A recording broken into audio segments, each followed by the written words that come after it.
Hey folks, welcome back to the Psychedelic Podcast by Third Wave. This is your host, Paul F. Austin, and today I'm speaking with Chris Villar. So Chris is a fascinating individual. Chris was a member of our fourth Practitioner cohort, what we're calling our Practitioner certification program, and joined about a year after he had his first profound experiences with high doses of psychedelics. Now, Chris is a bit of an anomaly. He's an exited founder. His company at its peak was doing $135 million in revenue a year in the home security space. And we talk a lot about his role as a founder, why psychedelics were so helpful in his journey to come back into relationship with himself, and now the role of becoming a coach and why he chose to become a coach. Because most executive coaches who work with founders haven't actually gone through the founder process themselves and successfully exited a 9-figure company. So Chris is a fascinating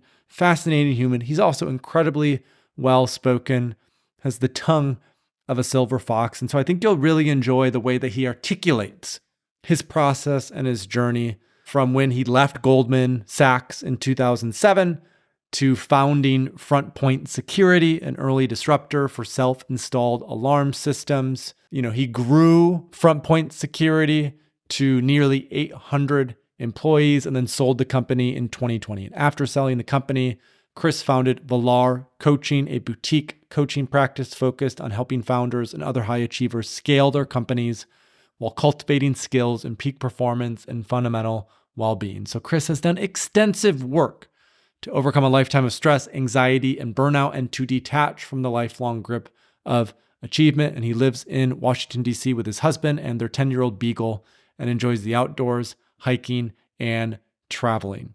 So we track Chris's trajectory in this conversation. And also at the end of our conversation, he offers some perspective and advice that I think will be valuable for those of you who are considering joining our practitioner training program. So make sure you listen in until the end to hear those wise words of wisdom from Chris.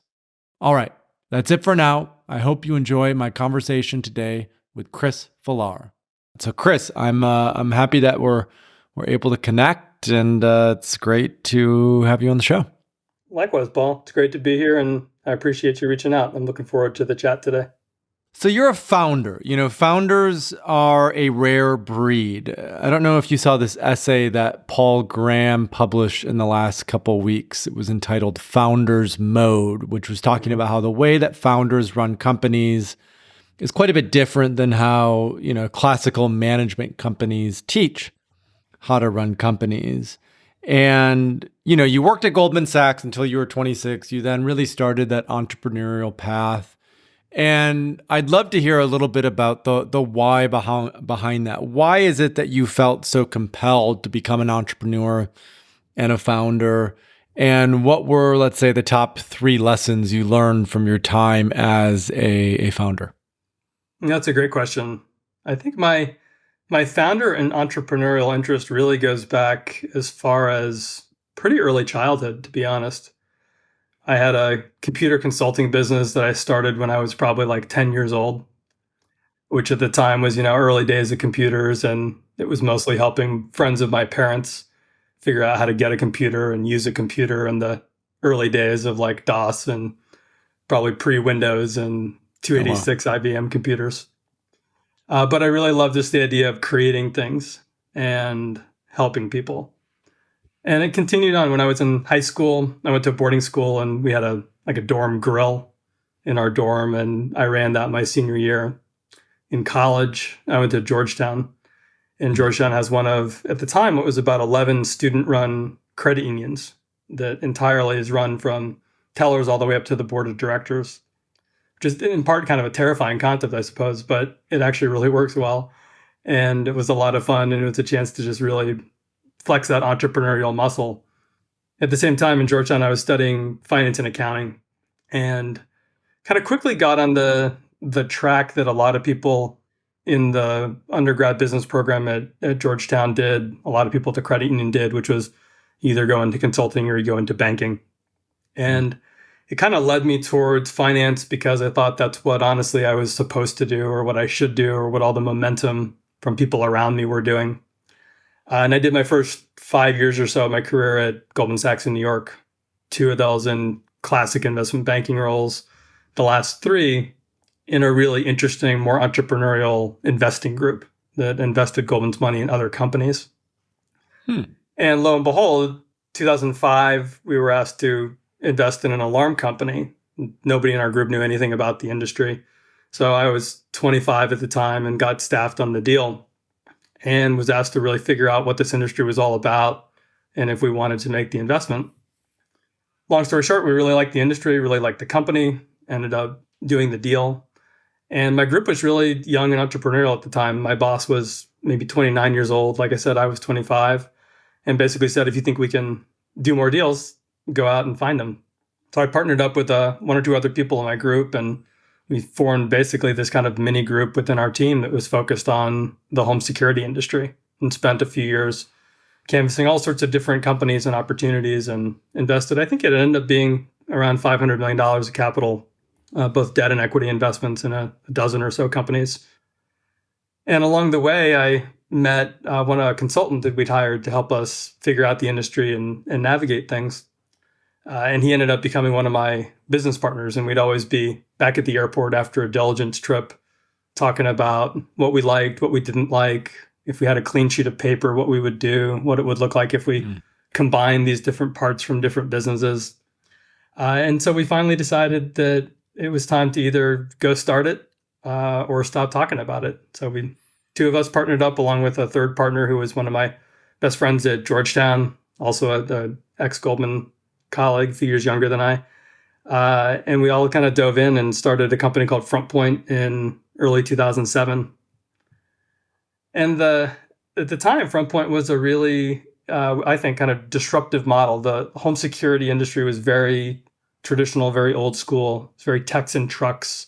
At the time, a lot of wired equipment. So you'd have a technician come out and drill holes and run wires to install sensors. And there was all this emerging technology that allowed you to do that wirelessly, where you didn't need wires and you didn't need drills. And we found a way to take some of that technology and put it together in a way that consumers could also install themselves.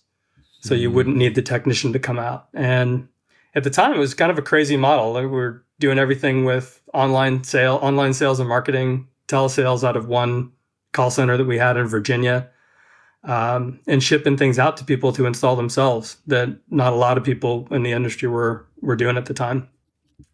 And we had a lot of fun. It was the whole kind of first 2/3 of the business for the 13-year arc. First 2/3 was just kind of this rapid rocket ship up to the right, take no prisoners, conquer what felt like kind of being in the right place at the right time with a good enough idea, executing it, as best we could.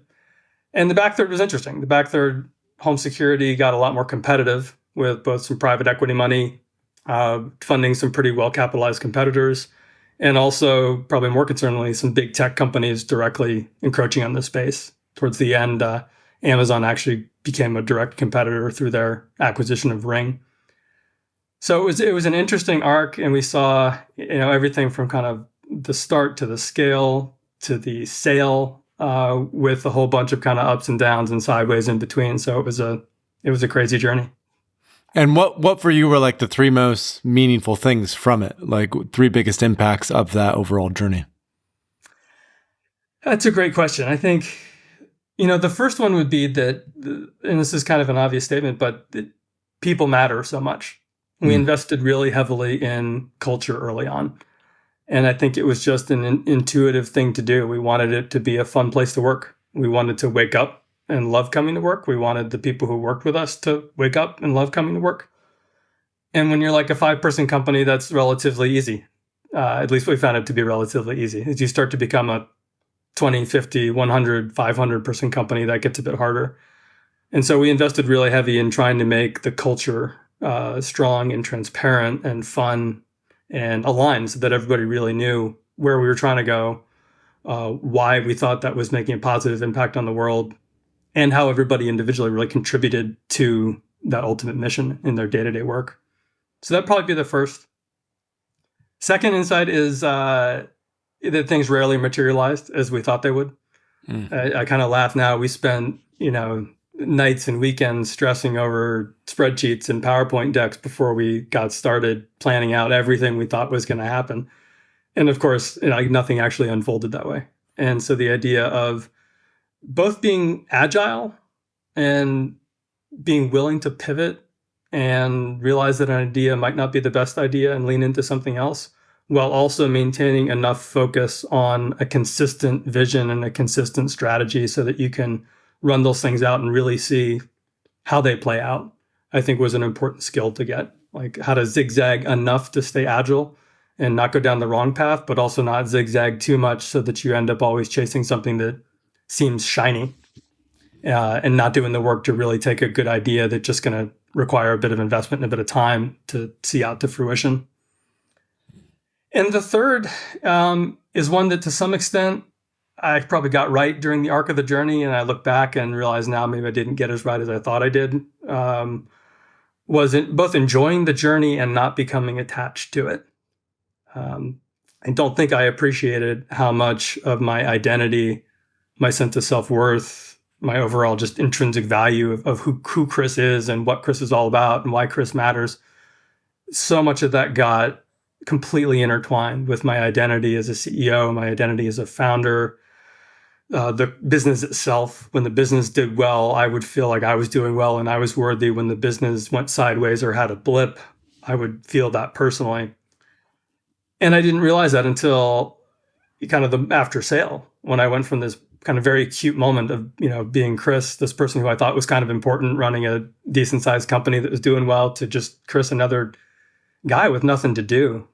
And that existential crisis hit really hard. And I think in retrospect, not enough focus on balance, not enough focus on kind of anti-burnout. And honestly, looking back on it, probably not nearly enough awareness of just the degree to which so much of my sense of self was tied in with the business.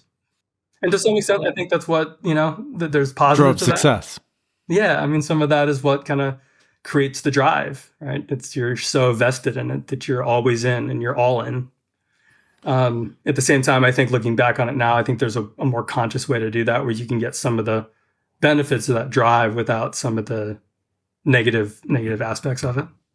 Right. And I think this, when I was referring to like founder mode at the beginning of our conversation today, I think that's partly what I was referring to, that when you bring something into life and when you put all your time and energy into it, and it's essentially like a baby that you're helping to grow and develop, there's certainly an attachment, just like a father might have an attachment to a son. And part of what helps the company to be successful is that attachment. And of course, hindsight is 2020. Like we can look back and say, oh, okay, I would do this differently and this differently and this differently. And I think certainly there are healthy and less healthy ways to run companies. And the structure of a startup and what it demands is a very particular type of demand that may not be as relevant if someone just wants to have a lifestyle business, for example. And all those things are okay. I do think in some ways the sort of scaling startup, raising venture capital is a bit too over-glorified because it is rare and it's, a moonshot. And a lot of people say venture capital is sort of like heroin in terms of what it can do. But for those who are really big risk takers and willing to take that on like you did, the upside can be tremendous. It isn't always tremendous because sometimes venture capital eats up the entire cap table. But it can at times be tremendous. Yeah. No, fair point. I think the skill is maybe navigating that intersection between getting the 80-20 of the benefits while also maintaining enough of a sense of balance to avoid pushing into burnout and a constant state of stress without the negative side effects that can cascade into. It's a tricky balance. Right. And even I'm going through a particularly intense period right now with Third Wave and the Coaching Institute. I'm waking up at 5 a.m. and, I'm still in bed by 10, so I'm getting 7 hours of sleep. But I'm having to be very mindful of, no alcohol, no cannabis. All my supplementation is extremely dialed in. I'm at the gym most days. I have set times for morning routines. So there's things that, if there are particularly periods of intensity, there's ways to handle it and manage it, of course. But I couldn't do this, every week for the next few years. It's very much sort of just like a sprint mode for a couple months that I'm getting into. I think you hit on a really important point there, and it's something I did throughout the arc of Frontpoint, was being real intentional about how you take care of yourself. Right. And becoming real fine-tuned into the nuances of what both your mind and your body need to perform at its best. And when you start to understand what those practices look like and what those habits look like, and if you can over time build the skill to be really intentional about how you systematically implement that into the structure of your life, whether it's through your calendar, through things like your task management system, through your habit protocols, like the fundamental things that you need to keep attention on to take care of you is, in my experience, something that really pays dividends and can often get neglected because it's so easy to just focus on the tactical work, right? I don't have time to go to the gym, or I don't have time for that non-sleep deep rest power up in the middle of the day, or I don't have time for my meditation habit in the morning. And you miss a day on any of those and the world's not going to fall apart. You miss a week or a month on those things and all of a sudden you're slowly not performing at the level that you are, and stress takes a bigger toll and burnout starts to creep in. And then it's this like fork in the road, right? Where you can either remember and go back to the consistency of those practices and habits that keep you performing at your best, or just keep leaning into this idea that maybe if I work harder and power through it, somehow I'll get to this illusory point in the future where everything's just kind of nicely balanced. I guess in my experience, occasionally those moments happen to come across if you're lucky once in a while. But if the idea, to your point earlier, is like you're kind of stepping on the gas and you really want to maximize the trajectory of the business, it's likely you're going to be in a mode where, leveraging a good solid base of those practices to take care of yourself pays big dividends over time, because those moments of stability may come, but then you're going to add more stuff to it right away to keep stepping on the gas and keep the trajectory going. So what was your path then into psychedelics? Like how is it that you went from Goldman Sachs to founder to executive coach with a banner, I will say, on your LinkedIn that says, get to know your own strength, mental fitness, peak performance, and psychedelics. It's a nice orange-white design banner. Kudos to whoever did that for you. Thank you. It was a little my own Canva magic. Nice. Yeah, so I'll talk first to kind of the transition to psychedelics, and then we can pop to the transition to coaching if you want. I didn't have a lot of really any psychedelic experience prior to exiting. And so we exited in late 2020, and it was like mid 2021, right around when psychedelics, I think, were beginning decriminalized in DC, where I live. And, I'd heard about it, hadn't paid a lot of attention to it, but increasingly was really intrigued by a number of the kind of two sides of the spectrum, right? The areas where psychedelics can help with healing and mental health and breaking down all those ego structures that I became well aware of I was too attached to in 2021 after we sold. And then also the peak performance side, how it can help tap into creativity and flow. And so at the time, 2021 for me was like I mentioned earlier, a bit of an existential year. It was a lot of confronting some real deep burnout and all just really deep psychological challenges of imposter syndrome, a lot of anxiety, a lot of fundamental questions about, who I was, what I was worth, what I would do in the future.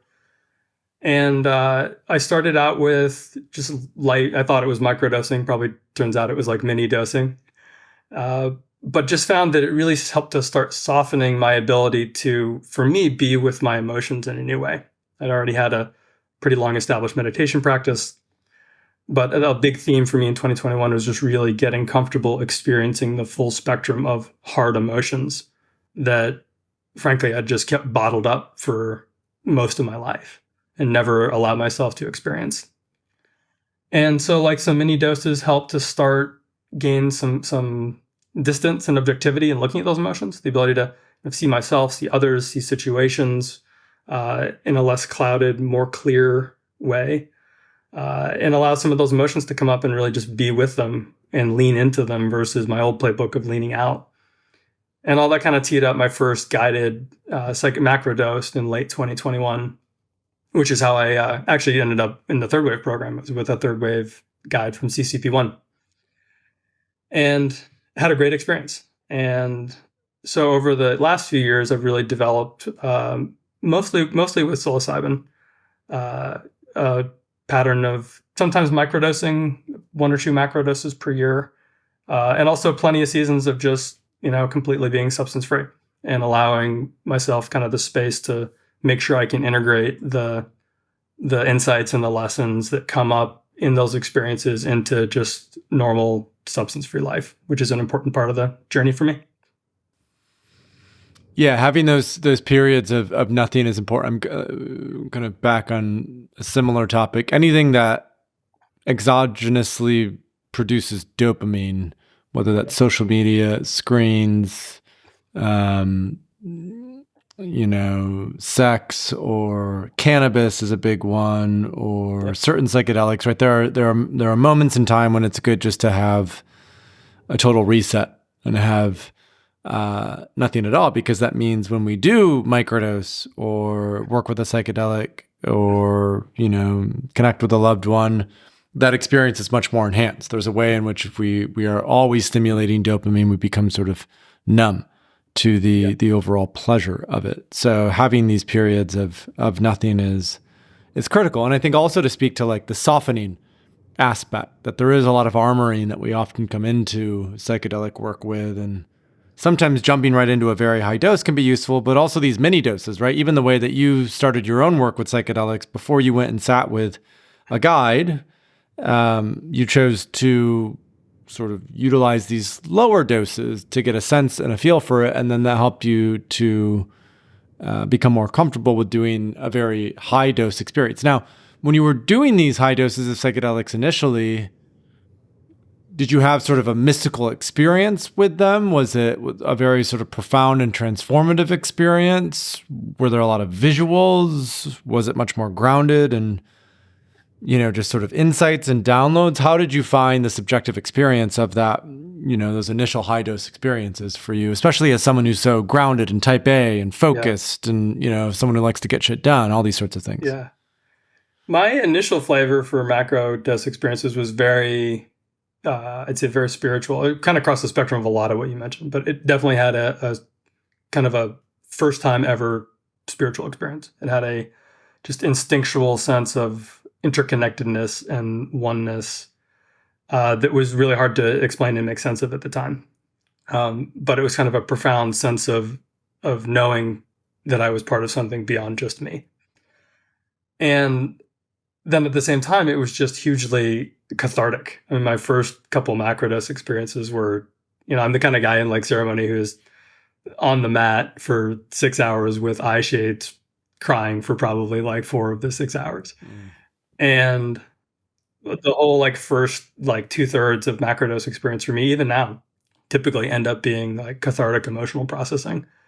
And then the last third ends up being, we can come back to that, but just kind of much more clear-headed, like arc forward vision. Like I get a really clear perspective about, what the future could look like and what my potential might be and different ways to get there. It's almost like I have to clear out all the noise of some of that emotional baggage. But I also feel like I had the flavor early on that, and I think the mini doses and the general getting comfortable with emotions prior to a macrodose was helpful here, that it was never like painful. It was hard in the sense that it was a lot. I was being flooded with these emotions that I was used to pushing away, but it was also lovely and loving, and always felt like it was like the universe was kind of giving me a big hug and holding me to allow me to feel things that I'd never felt before in a way that was safe. And I'd go through this cycle of like, a little thread of either a thought or an emotion or a body sensation would come, and I'd put some attention on that, and it would become all encompassing so that I would become the feeling of the emotion. And then I'd kind of come back and reset and do that again a few cycles. And eventually towards the back, like third or so of a macrodose for me, it usually shifts to just this kind of intermission phase of just everything is super still and super quiet and super empty. And there's just these moments of like no content when everything is, especially these moments in ceremony when it occasionally happens where like the room is silent and the music has stopped and no one is moving. And it's just these incredible moments that, can feel like they last a lifetime for me, where it's just absolute peace. And then, from there, it usually transitions to a bit of a little more, I guess I'd say, active imagery or active thought around usually kind of like what the next few years might look like in a lovely way that kind of leaves me with kind of a boost of creativity and energy and clarity. And then, I'll take a pause here, but there's a lot of kind of how to unpack that and then integrate it into next steps that I've learned is obviously pretty important to do. That as well, which we'll get into. So why then become a coach? I mean, you're a successful founder. You exited in 2020. There are many founders who are like one and done. That's enough for a single lifetime. The stress, everything that goes on. There are some people who want to get back at it. They'll start another company. They'll get involved. A, why not just retire? B, why become a coach in particular?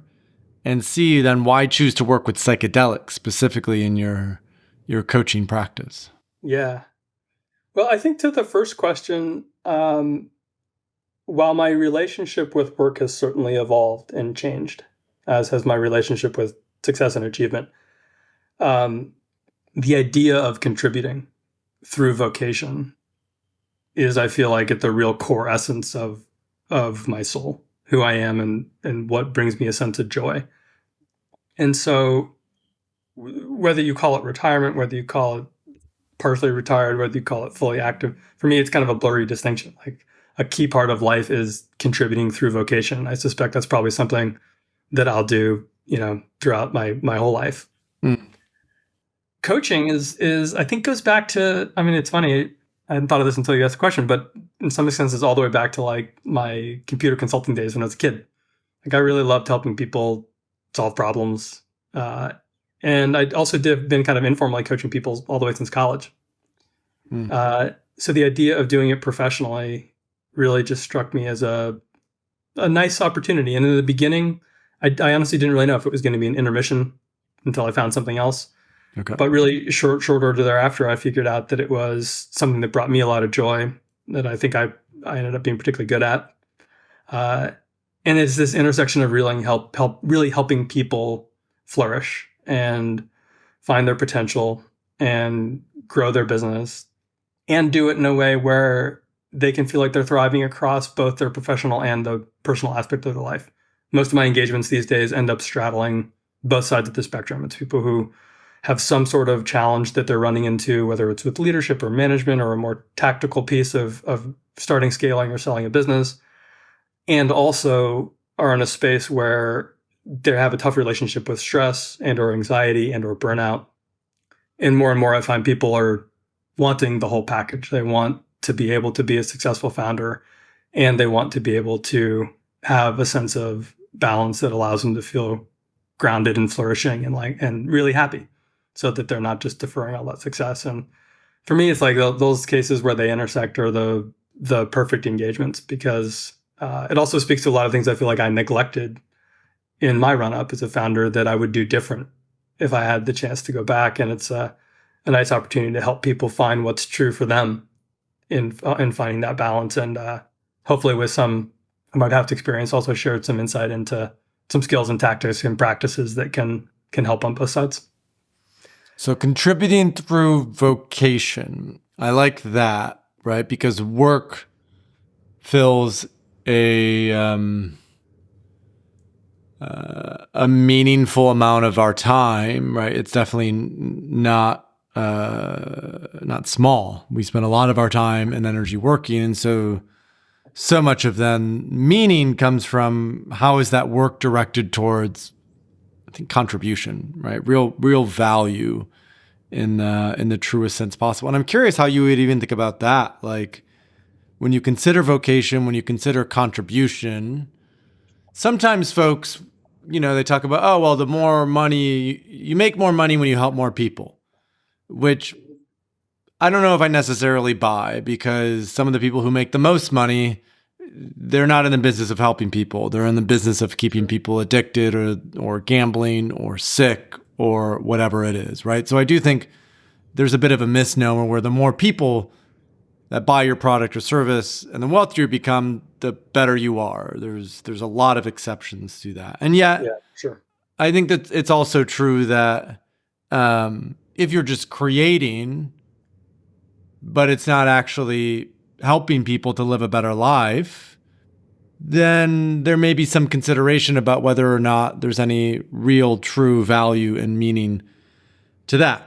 Again, the exception to that would be artwork, right? One could argue that in painting and drawing and sculpture and creating art, it might not have this utilitarian value, but it certainly is valuable as a process, and sometimes valuable for people to experience. So how do you think about value when we're contributing through vocation? What does that actually mean? I think it's a great question. I think it's a very personal answer for everybody. For me, I think value looks like helping people learn more about themselves, discover who they are and what they want and how to get there, and helping people come to see and understand and start breaking down the obstacles that are in the way.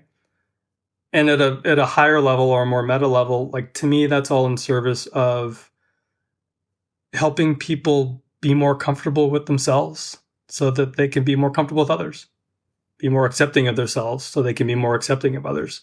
My hope is that the kind of work I do today ladders up in perhaps a small way today, but does ladder up to things that help create a more united and a more harmonious society.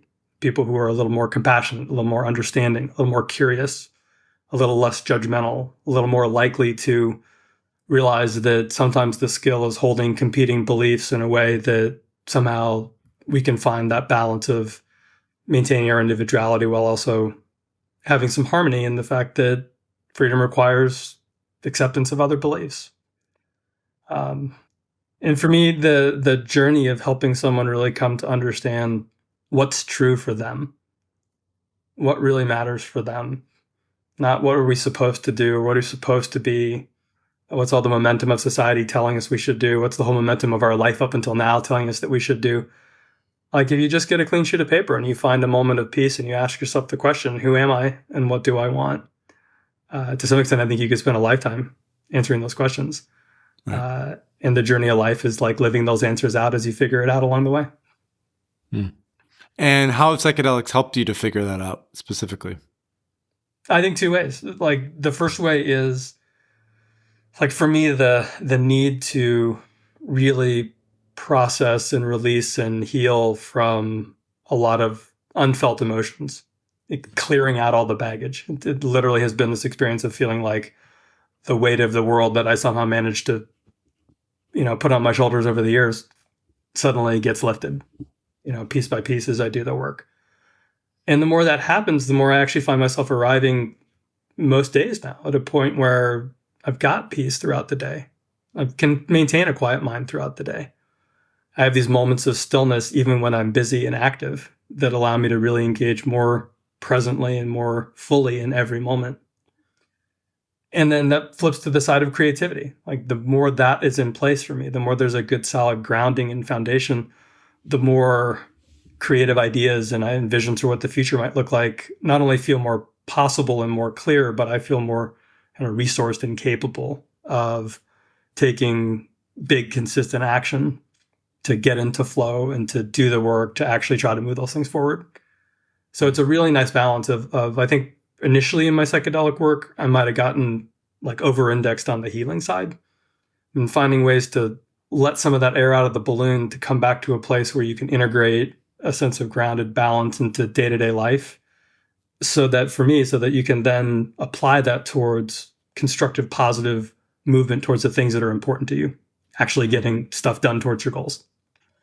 And then for me, it also becomes a cycle. Like, I do that so far, and then I kind of hit a wall or I hit an obstacle, or I'm leaning over my skis and doing something that feels a little uncomfortable.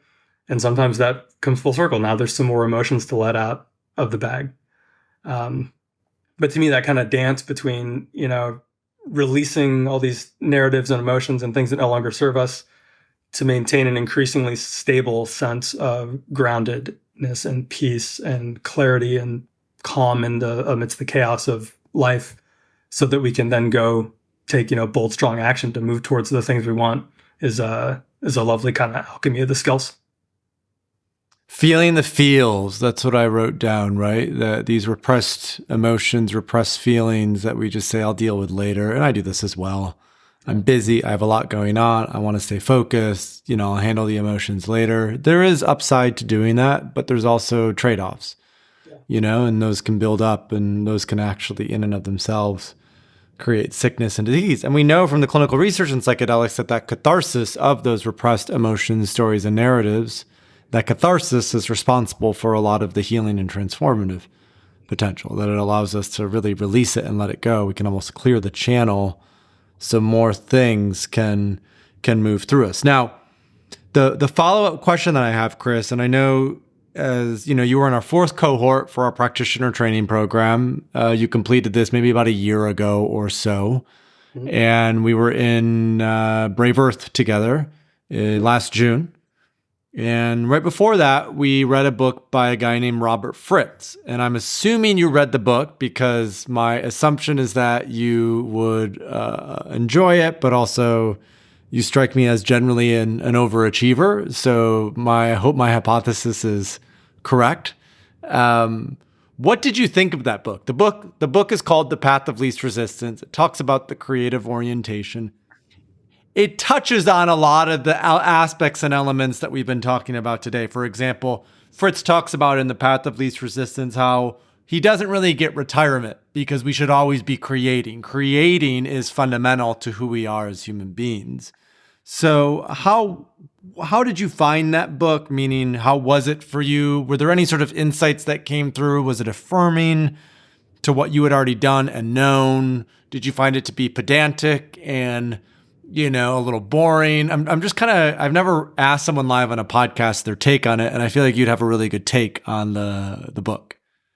I remember enjoying it. I'm probably a little rusty on my specifics on it, but I remember enjoying it. And I also remember, if there's kind of like an essence takeaway that really was meaningful for me, it's probably right in the title.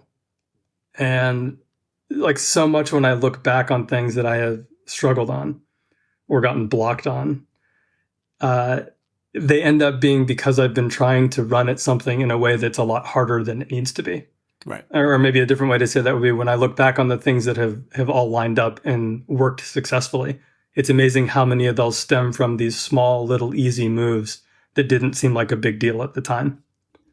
And it kind of created almost this orientation towards going through life as just a series of unfolding present moments where what you're trying to do is make the right next choice.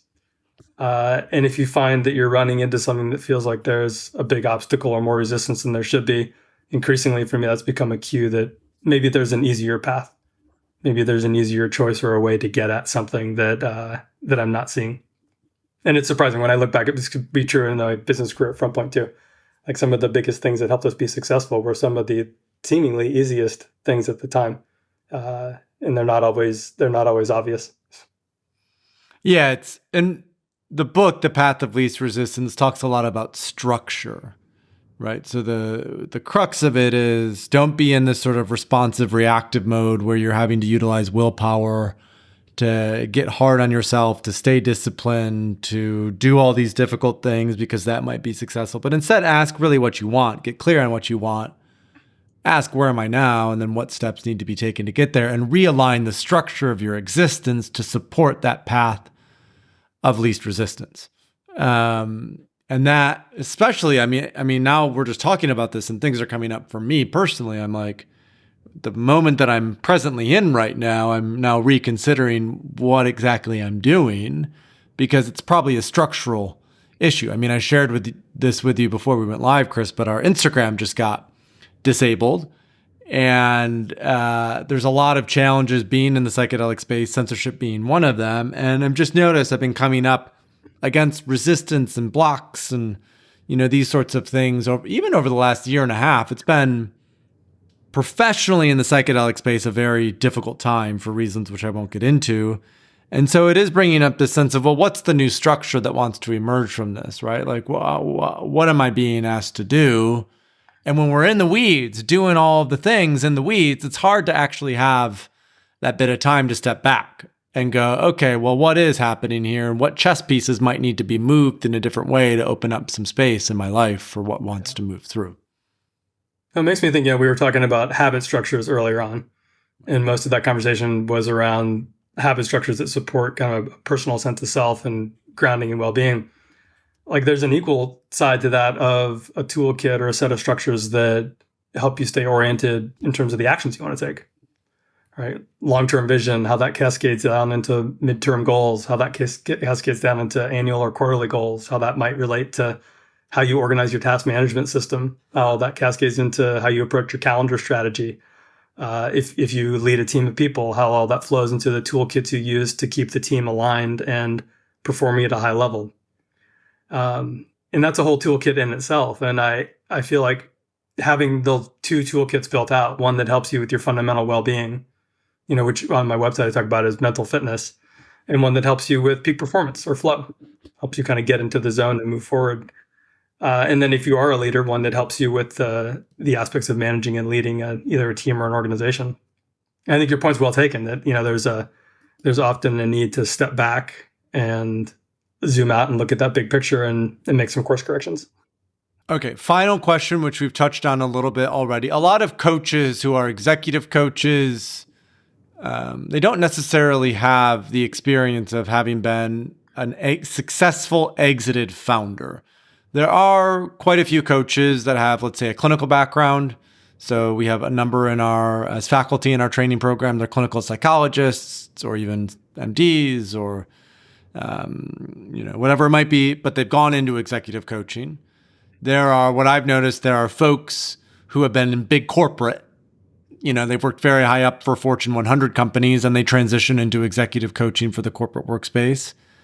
And then you have folks like yourself who have been founders, some not so successful founders who get into coaching, but also some successful founders like yourself. And I would say out of executive coaches, you're like kind of in the, I would say 1% to 2% would be my estimation of people who have had a large exit with a company and now have chosen to go into executive coaching.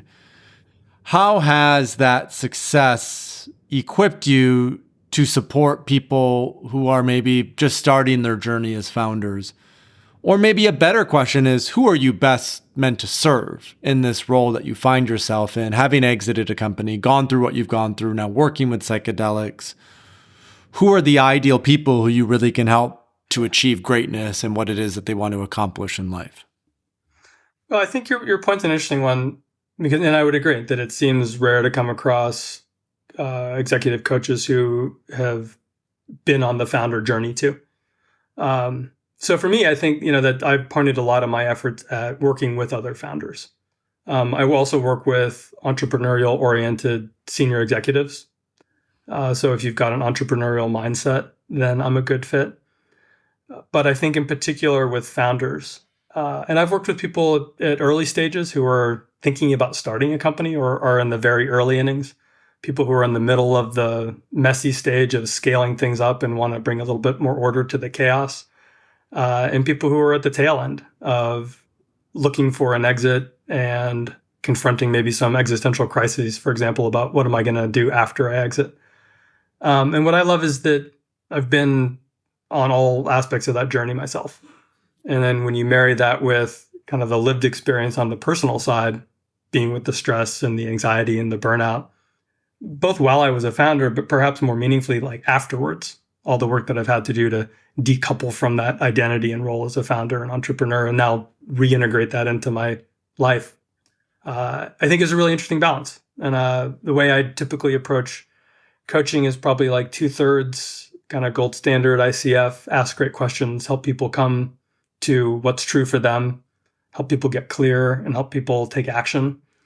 And it's a third kind of leaning in with a suggestion or a piece of advice or a skill or a tip or a practice, something tangible that has worked for me that I've learned in a training program that's a best practice I see work with other clients. And always making sure that that either resonates or doesn't. We've got a big toolkit, so we can use a lot of different ideas.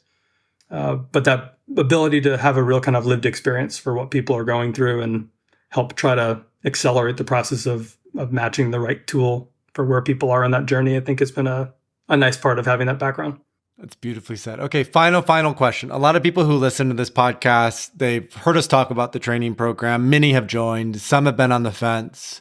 For those who are on the fence, who are considering it, who are, maybe waiting for the right time or haven't quite pulled the trigger on joining us, what would you say to someone who's in consideration about the training program? What would you say in support of getting involved and taking that next step in their journey? I would just share my honest truth, which is that it was a really great experience, and I'm really glad I did it. I remember being on the fence too, and I'm glad that I leaned in. I think both for kind of two reasons. One, the actual training and knowledge and education around all topics psychedelics was a meaningful experience, and I think really nice to get a set of grounded knowledge that is important if you're going to be a practitioner in the space. And second, equally important is just the network and the community of like-minded people who are, in a lot of cases, trying to do similar work in the world. And the community aspect of it and some of the friends that have come out of the experience in the program has been invaluable as well. So my 2 cents would be trust your instinct. And if that's to lean in, lean in. I don't have any regrets. Epic. That's fantastic to hear. The community is always what I come back to. The knowledge, the information is great. The books we read are quite niched. You won't really find at least 2 of the 3 books you won't find anywhere else. It's a fun program, and the intensive is magic, as we know, like being in Costa Rica and doing medicine work, but always the value of the community. That especially if someone is sort of wanting to lean deeper into this professionally. I mean, my main investor and advisor said something that really stuck with me a few months ago, which is that you can measure the value of a community by how much happens without your involvement. And he was saying this to me, and I think it's so cool to see how many people are doing retreats and collaborations and other things that I have no ownership of or no say in, but they just emerge from when wonderful people get together and want to help the world. These are the things that they naturally cook up. So that's been for me the greatest joy in seeing what happens with this. And I'm grateful that you were a part of the 4th cohort, that you've been able to bring your wisdom and perspective to the podcast here. If you want to learn more about Chris, I believe it's Chris Villar, VILLAR.com. So chrisvillar.com. You can also find Chris on LinkedIn. He has some pretty great posts on LinkedIn. And I believe, are you on Instagram or any other places that people should maybe look out for you or see what you're up to? Those are the 2 spots. I'm technically on Instagram, but haven't posted for a while. And that might change soon. But for now, website and LinkedIn are the spots to go. Beautiful. Well, Chris, thank you for your commitment, your courage, your path, sharing your journey with us. I honor you for what you've done as an entrepreneur, but also how you've adapted and grown into the coach that you are now today. And it's been a real pleasure to host you on the podcast here at Third Wave. Well, thank you for the kind words. I had a great time and really enjoyed the discussion. And it's great to see you as always. Hey, folks, thanks so much for tuning in. Wasn't Chris such an excellent guest? What a beautiful man and such a warm and open heart. So if you enjoyed this conversation, share it with a friend or a family member, someone even in your professional circles you think may benefit from hearing this episode, and then drop us a review in Spotify or Apple. We would so appreciate helping spread the word about this third wave of psychedelics. And finally, you can join our free community at community.thethirdwave.co. That's our community platform. Join the conversation there. So that's it for today. I can't wait to see you next time. Thanks so much for watching. If you want to grow your own medicine from microdosing or high-dose experiences, check out our Mushroom Grow Kit. It's the simplest way to get a reliable source of high-quality mushrooms, and it includes detailed videos walking you through the entire process. No guessing, just clear instructions for best results. Check out the link in the description below.